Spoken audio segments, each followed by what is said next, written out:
So I am so happy that you're here because I was scrolling through TikTok and I saved one of your videos and I was like, this man, and I sent it to my assistant. I'm like, he is the most delicious thing.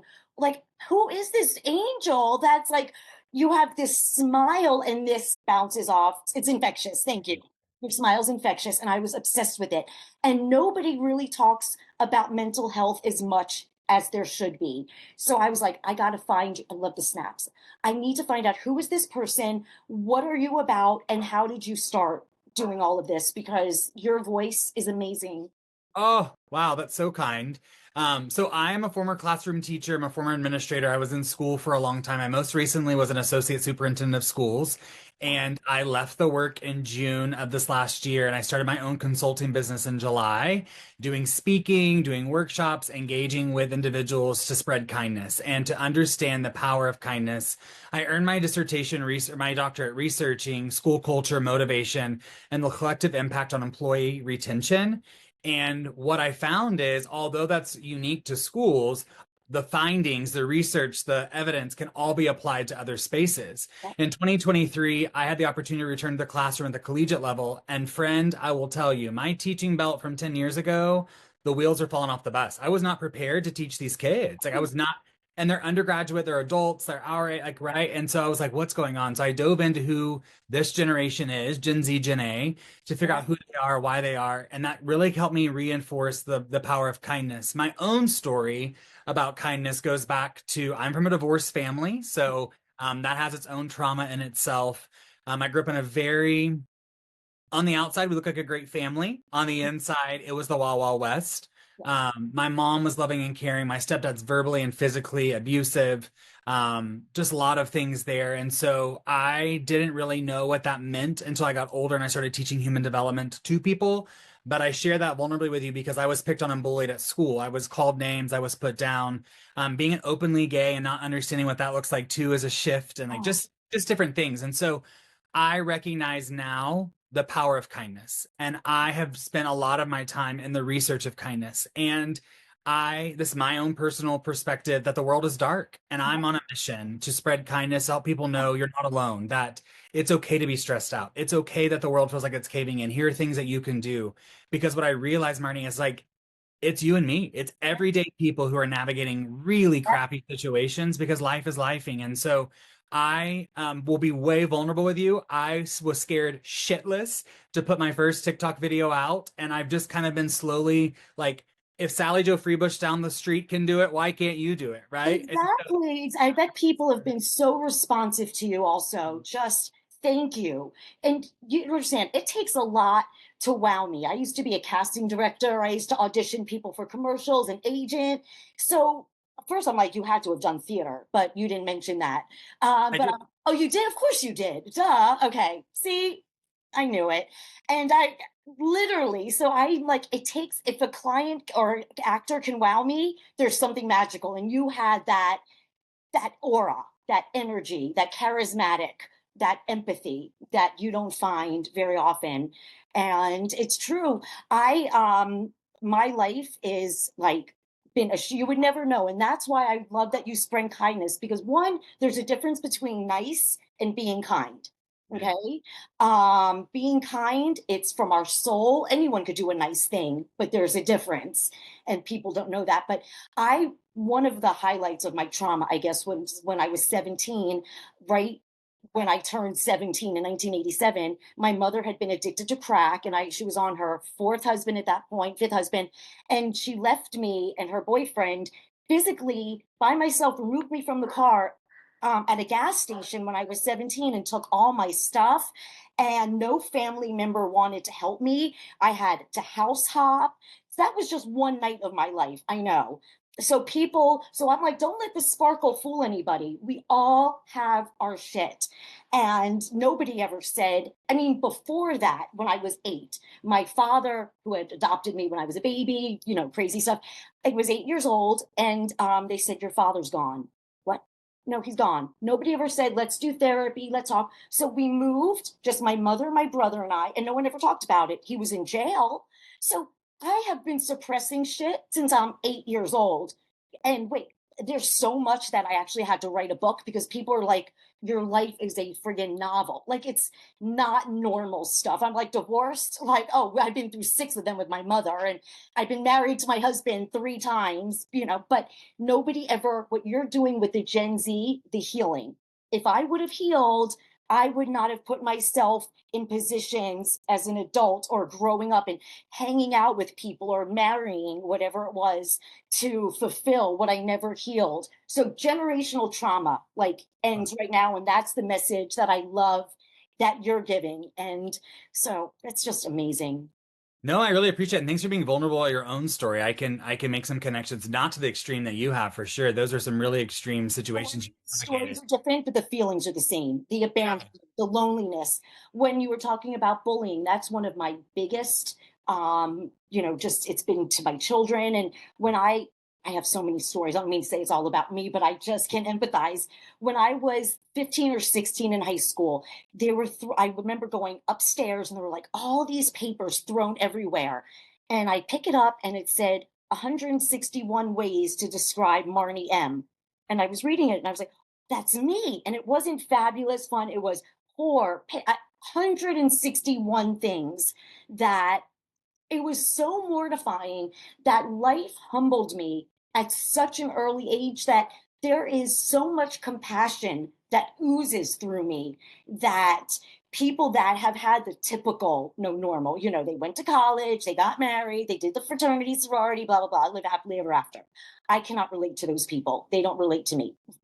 No, same. Like I dropped out of college. I navigated what am I going to do with my life? I'm going to figure all these other things out, right? And what I realized too is like you said, everyone's story is different, but the pain is the same, right? The pain is still real. And I think about too, so many people who have not taken the risk that maybe you and I have to walk the faith of our own business or our own adventure, telling our own story vulnerably, people who are locked in 9 to 5s who are miserable with bosses Mhm. who don't care about them or who don't feel a certain way. And I'm trying to give people hope there too. I know how hard it is to know they're meeting the demands of their family. And when you look at it, it just makes me emotional. When you look at it, the personal side and this side, just like, hey, you're not alone. We are all in this, and we don't have to surround ourselves with people who dim our light. We've got to surround ourselves with people who lift us up and light us up. And hell, sometimes we have to do things that light us up for ourselves, even though it seems selfish. It's not. Oh my Self-care God, is you real, have right? to. You Yeah. have to. I say it's not self-care and saying, you know what, I'm taking a half hour for myself right now. Please don't disturb me. I need to recharge. If I'm not recharged, I'm gonna go full batshit on all you. So, it's like I love your snaps. I have to ask what theater what production's your favorite musical or something. I just have to. I haven't been in shows since I was in like high school, but we did Once Upon a Mattress, Guys and Dolls, Oklahoma, The Pajama Game. Um, But gosh, I What's your love Wicked. favorite I song? recently saw Six was so good. And have you seen *And Juliet*? It was recently here in Oklahoma City. Ooh. Life changing. It's a story after Romeo and Juliet. It probably is one of my most favorite musicals now because it's all pop modern music like Ariana Grande. Oh my gosh, Wicked! I love it. This was, I never realized when I saw Wicked when it came out, I was like, I'm Elphaba. I'm actually a combination. I am actually, wait, half. Like this Ah, changed my life. I That love and Rent. Rent actually. Rent. When I was 25 years old and I saw that, I was like, wait, this shit's real. If I keep getting upset about my past, obviously it's taken a lot of years, but you're right about, I'm switching back about the vulnerability because I didn't want to do any promotion about my book. I was like, I'm from Miami and people are in Miami. I don't want to talk about it. And I don't want people talking about me if I do a podcast. And all of a sudden, it's just, who cares? I'm doing my thing. They're going to talk about me regardless. So all I know is that by not giving up, I have helped people that I don't even know. So for when people want to say, "Oh, I don't want them to think anything bad about me," why? Right. Who are the people? And they Right. can't hurt anyone. Right. And 3% of the world hates you out of the gate just for being you. So let them hate you. Let them move on and move about, right? They keep going. And that's what I was saying last week on a TikTok video is like sometimes you think that your circle of friends are going to clap for you the loudest, but Nope. they're oftentimes one who clap for you the quietly, you right? They don't want to do it. Or they'll say, I can't support you in public, but I'm doing it in private. It's like, well, no friend. I don't need it in That's not private. I need fair. you in public. That's not a friend. No, it's not. I hate those people that are nice to you when that is separately in front of people. Yeah. And then when you're together, worst kind of friends, the Or worst. the people who jump on your coattails after you have found success for Yeah. yourself, right? And they're Oh, like, oh, or the people that I said, yeah. did you read my book? They were like, It was okay, or it was interesting. Yeah, okay. Uh-huh. I'll remember you. You know what's so funny? The people I know on Facebook, they're people I've known, and they are still stuck in their lives. We have evolved. So the people I'm meeting now are not anyone I would have been engaging with who I am now. So Same. move on. Like I adore you right now. Like I want to come to Oklahoma and like hug you. Like you're the sweetest thing. You have just such a Oh, beautiful energy, which you're is so so kind. rare. I feel the same way about you. I'm so grateful. It's just like an authentic conversation. So real. We've been like friends forever. So I'm really Yeah. When's your birthday? What sign are you? July 14th, Cancer. Okay. Cancer. Okay. You? I'm a Taurus, full Taurus. Okay. Yeah, I just had my birthday, which usually is a very terrible time. I mean, my 17th birthday, oh, the night that I was left without the car and clothes, no home, my grandmother had died, and then we went to the funeral. So then the Shiva, you know, how you go back to the people's house or whatever, my uncle said to me, get out. And I'm like, I have nowhere to go. You were being rude to my daughter. Get out. The man threw me out of the friggin' funeral. I Oh mean, my God. so for years, I walked around thinking, when he's in a coma, I want to friggin' do it. And then I wrote a letter one day, and then it was like, all better. I didn't care about him anymore. But Wow. people have uh, tossed me out my entire life. My biological father, when I was 4 months, went for cigarettes, never came back. So I never knew what it was to have healthy relationships. And that's why what you're doing is getting these younger kids to heal and love themselves. It's not a house that will make you happy. It's not a person. You have to love yourself, cringe and all, because Yes. the cringier you are, the more we love ourselves, I think. Absolutely. And I think, I mean, vulnerably too, like we didn't talk about emotions in my house. When things were disarray, it's like clean it up and stop crying and move on, right? And Yeah, that research is clear. That's the worst thing you can tell a person. the Tell worst. a person to clean it up and stop crying, any of that actually puts into like back pain, knee pain, leg pain, because that trauma has nowhere to go. You haven't healed it. When you said you wrote that letter, you took actionable steps to start to heal your trauma, right? Like Oh, so many yeah. people are walking around with so many pains and ailments because of trauma they don't even know is there. Oh, well, when I was 47, no, I was diagnosed with everything at 47, ADHD, OCD, all of it. And then at 48, I found out I had chronic lymphocytic leukemia. I don't have treatment. It's like watch and wait, but all the years of stored trauma, it affects the body. So when people are like mental health is not physical health, I'm like, what the fuck? Of course it is.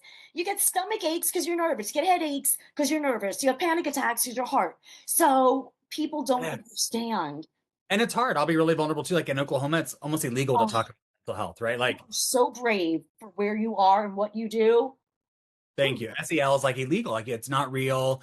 We don't talk about it. Students don't need it. But what we're talking about here in this space is it's evident they do. If we don't, it manifests with them in their later life. It's going to stay with them. They're going to have unhealthy relationships. It's going to continue to circle. And like you shared, like I had to break generational trauma later in life, but I want to help people break it earlier in life. And Yeah. it's not a bad thing. We have to create spaces of belonging because we as humans are wired to belong. And if we don't do that, then people do not feel safe. They don't feel like they can trust. They don't feel like they're connected. And when I tell people to be your true self, you have to, because then the people can find who you really are. And then you're happy. If you're showing a facade, then how are you going to be fulfilled? With nobody's going to fill that need of friendships or just communication or whatever it is. So it's very Yeah. cool. And I don't know if you've seen the statistic, but like 1 in 10 kids say they don't have friends, 1 in 5 adults say they don't have friends. 50% of the world is lonely, right? It's not actually about being lonely, it's about being disconnected. But we live in a world that's all about devices instead of looking for people like you shared. Facebook, my Facebook is the same people I have known, but Right. people on TikTok or Instagram probably are people that I'm connected with more now. And so I think about individuals, we have to create that shift. We got to create spaces where we're helping individuals connect with people online or like-minded people so they do feel like they belong in this world. They do feel like they're connected with people. They do have a champion in their corner who's lighting their path, who's their light for them too when it's really dark. I read somewhere, I think it was Dr. Judith. Do you know who she is? She does like she's a professor at NYU and she talks about depression and she does these little acting out scenarios. But she did say her views are like almost like at 1 million, but only 300,000 likes. And she's like, you know what? People are watching my stuff. They just don't want to admit it. And I Yeah. was like, ooh, I'm not so quick to throw people away. Maybe someone is that watches my story. It's not just, evil. They're really listening to my message. No, I really appreciate that push because sometimes I'll look at my views too and I'm like, wow, it's low. But then out of the woodwork, I'll be on the street and someone's like, oh my gosh, I saw such and such. I'm like, you watched that? Like you didn't say anything.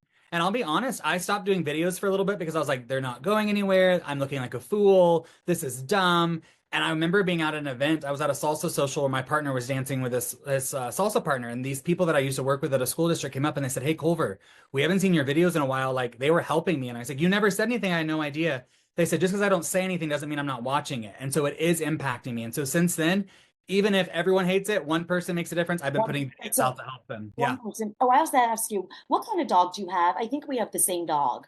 I have three. I have a golden doodle that's a therapy dog. I have a Pekingese pug, and I have a brown Chihuahua. Because the golden doodle is, I have the same, like his mom was a poodle and his dad was a flat-coated retriever. Oh, So Hershey is a golden doodle, but you wouldn't know he's a golden doodle. So when I saw your dog, I was like, he's a little fluffier than Hershey, but the same fam. Okay. yeah. And Kingston, like, I mean, this is awful to say, but like, because he wasn't the golden color, they gave us a discount on the purchase price, which was awesome for us. But he's a great dog. I'm so grateful for poodle retriever mix, all the things. Right? I'm out of color. I'm I'm like, like, thank goodness dogs can't talk because they would make fun of him and say, "You're not the golden doodle color, you're a black doodle." They would be so mean. that's it. I know they would be, right? They totally Oh, would be. But he's got his own skin and he walks confidently, which is awesome. right? They are the most playful. They're called the Peter Pans of all breeds. Like Oh, the I didn't most, know that. yeah. So my dog has they told me to get the collar, that the zep zep thing, and it's just their barks are very loud and it's a Yeah. little excruciating, but it's just the worst thing that happens, is that somebody's dog barks. But Could what be you worse. do though, and I know there are people listening when you talk that are like, I'm not alone. I'm not alone. Because when I hear you, I'm thinking, I'm not alone talking about what we've been through. It's And so same for you. nice. Like when you tell your story, right? I'm like, oh my gosh, that's mine's not the same, but I can empathize with what she's gone through in a similar aspect of my own challenges. And so I too, I'm not alone in navigating in life. Yep. So it's such a conversation that is so needed out there. And I love how you go out and you need to be spread out like all over. We all do because it's okay not to be okay. And people think it's so shameful. And it's like, hello, like you're so fabulous. Like I would listen to you talk all day, and people are really afraid because of a stigma. And we need help, not handcuffs. Oh, My family threatened me when I was triggered, breaking down. Look at you, you animal. We're going to call the police. And it was so unbearable that when I became certified with NAMI, I realized, oh, it's help, not handcuffs. And then 988 became my mission because I didn't have it for years. And then the day it came out, I did an interview with New York News saying people use this. It's 911 for the brain. We don't need handcuffs. We need to be helped.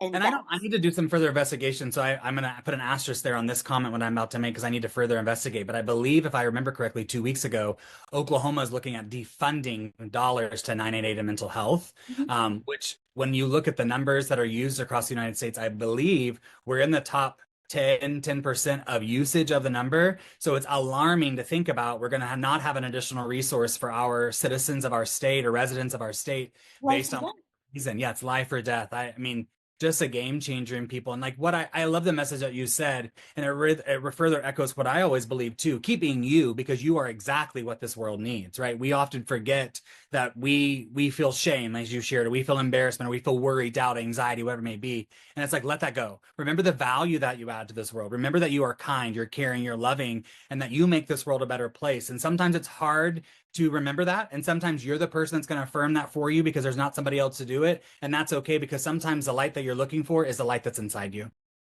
It's so true. It is so true. And I wish more people knew that they're letting someone who they wouldn't even go to for advice dim their light. Like the world's so dark and we all have like these inner ET lights. I Yeah. don't know where that came from. Like, oh no. Wait, was that? No, that red rum. One of them. I love it. One of that. But yeah, so and laughing too. That's something I tell. If I didn't have a sense of humor and laugh, I would be not in a happy place. And if you ask people, when was the last time you really laughed? They don't know, No, right? no. And smiling too. Like I shared, my grandmother's in the hospital, and so we've been navigating some different challenges there. But like even at the hospital, I was giving out compliments to people and giving out smiles because I'm sure their situations were a little bit worse than mine. And what I'll tell you is it was good for me to feel recharged, but to see their frown turn upside down, it cost me nothing. It was able to say, "Hey, Nothing. I love your boots. Hey, I hope you're having a great day. Your smile's beautiful. I like your glasses." Connected in another life because I told my daughter when it's genuine, nobody compliments people. And it's, we were in New York and she said, "How come you say hi to every doorman?" I go, "Because nobody says hello to them." And it makes them smile. Even if they just nod, they know you made their day. And that is a ripple effect. Just like bullying can go this way, so can kindness. And Yes. that smile, they can now give another smile, and it's a domino effect. And Absolutely. And 7 seconds of smiling rewires your brain. So we have to, it's simple, it's fast, it's easy. So exactly, like we get to that space of we are feeling it. We can see it. And so it is that ripple effect. We are the ones, kindness starts with me, kindness starts with you. If we will take the first small action, it doesn't have to be grandioso, just that small step. It yeah, really can transform someone's world. I want to go on tour with you or something. Go. Well, I'm Go. trying to figure out how we can go on tour or something. But you are just the, I am so like, I like your message, the way you say it, it comes from such a place of good. Not, you're not reading a prompter. You feel this, and I pick up on that. Like that's why I wrote you like on a Sunday morning. I'm like, I know you don't know me. I'm not crazy, but you are just adorable, and your energy is just beyond, really. I'm really grateful that you did. I'm grateful we connected, grateful you reached out, and I really appreciate your kind and affirming words. I really do speak from the heart because these are my own challenges that I've had to use these skills, these strategies, these resources to keep myself moving because there were some dark times in life where I didn't know if I could or if I wanted to keep going. Mhm. But I decided to use those setbacks as my greatest comeback, and now I'm walking in a different life, and I'm so grateful. We are all human beings. We Oh, part, put ourselves back together and illuminate like a Studio 54 disco ball. and you That's, shine brightly. That's right. and that's what we all are. So you do realize that you're my new bestie. Oh, I'm so Like grateful. after this, obviously, like I'm like you are. Like I want to just put you in my little pocket. I love um, but can we? Can I have you back anytime? Because Anytime. I'd love to be back. I'd love to continue the conversation. I believe in what you're about. I appreciate what you're about. I'm so grateful you're out spreading your message. I'm sorry that you navigated so much life, but I'm so grateful you're vulnerably walking through it to help others because your story is empowering and inspiring, and I'm grateful best for you. thing I did was fall apart to become who I am, to meet people like you. So Ah, that's right. that's Snap it right. So away. grateful. Okay, you are just a delicious love. Thank you so much for being here. And don't, we're like new besties. So Yeah. it's like, you know, This is just the beginning of our friendship. I'm so grateful for you. cheers. That's exactly right. Thank you so much, Doctor. Tell everybody where we can find you. Absolutely. I'm on social media at Dr. Chris Culver on all things. And I'm also a website, www.orangesparrow.org. Perfect. You are such a delight. Thank you so much. Thank And I you. will call you after all of this because, like, I'm a new client and friend, everything. I love it. I love it. All righty, and prayers for your grandmother and everything. I appreciate that so much. Okay, mwah. This was the best interview. Thank you so much. Oh, thank you so much.